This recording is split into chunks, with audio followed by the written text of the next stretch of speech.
Hello. The topic I'll be talking about is using serial devices with the 8085 microprocessor. So first we'll see what serial communication is. In serial mode of communication, the bits are transferred one at a time using a single line, as opposed to the parallel mode of communication, where we have multiple bits on multiple lines being transferred simultaneously.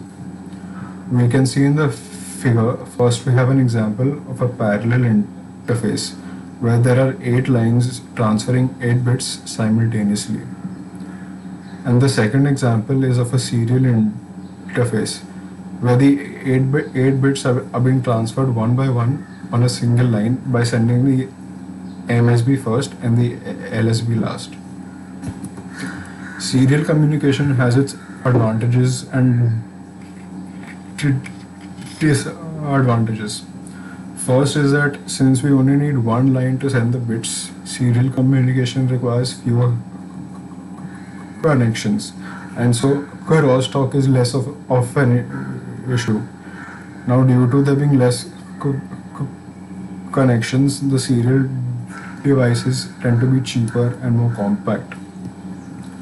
Now, since we have the bits being sent one at a time, the signal integrity can be checked at every step, and thus it is more reliable.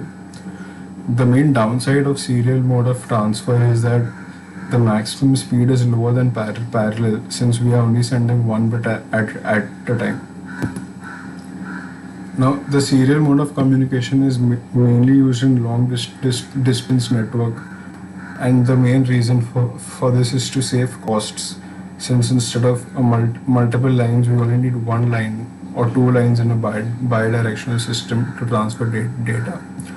It is also used in most computer networks, and many peripheral devices such as mice and keyboards also use the serial mode of communication. Serial communication can be classified into 3 kinds of systems based on how the data is allowed to flow. First is the simplex system. In this, the data flow is unidirectional, that is, it can only flow from device A to B and not the other way. A simple example of this is a PC to a monitor or a printer, where data can only go from the PC to the output device. Second is the half-duplex system of communication. In this, data is allowed to flow both ways, but only one way at a time. So an example of this is a two-way radio, where when one person speaks, the other person cannot speak. Last is a full duplex system where data can be transferred in both directions simultaneously. So the first two systems only require one data line between the two devices. However, the last mode requires 2 lines, since data needs to be sent in both directions at the same time. Serial communication can also be divided into 2 modes based on when the characters are sent. In the first mode, that is called the asynchronous mode, the character is sent whenever it is available. So this means that the delay between separate characters is not fixed. However, the delay between bits is always fixed by the clock. When there is no character available to send, the data line is set into an idle state or high state or mark state. Now each character that is sent also has an extra start and stop bit to signify where the character bits start and where they end. The other mode is the synchronous mode. So in this, the transmitter is continuously sending data. Now the various characters are grouped into blocks, and when there is no character to send, the transmitter sends synchronizing characters that helps a receiver to sync up its clock with the transmitter. Now, in the first mode of communication, both the devices can have separate clocks. However, in the synchronous mode, both of them share a common clock. The synchronous mode has a higher maximum speed since the start and stop bits are not needed here, since we've already fixed the data into blocks. Now we'll see what is needed to interface a serial device with the 8085. So first, a decoder is used to choose the specific device we want. Each of them has its own port address, and that is used to identify it. Only one line is needed for data transfer, since this is a serial mode and it is bit by bit. So compared to parallel, in place of 8 lines, we only need one.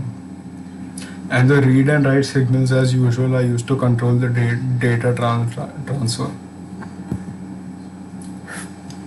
Now the SOD and SID, that is serial output data and serial input data, are two pins on the 8085 that are specifically designed for serial input and serial output. The data transfer through these lines is controlled through software by the SIM and RIM instructions. So first, the SIM, or set interrupt mask. So this instruction is a dual purpose one. It is used both to set interrupt masks, and it is also used for serial output. So what this does is, based on the value stored in the accumulator, it will mask certain interrupts and send serial output. So the masking is controlled by the D3 bit. When the D3 bit is high, the masks will be set based on the value, and if it's low, no mask will be set.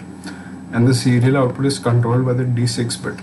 If the D6 bit is high, then the value of the D7 bit will be copied onto the SOD line.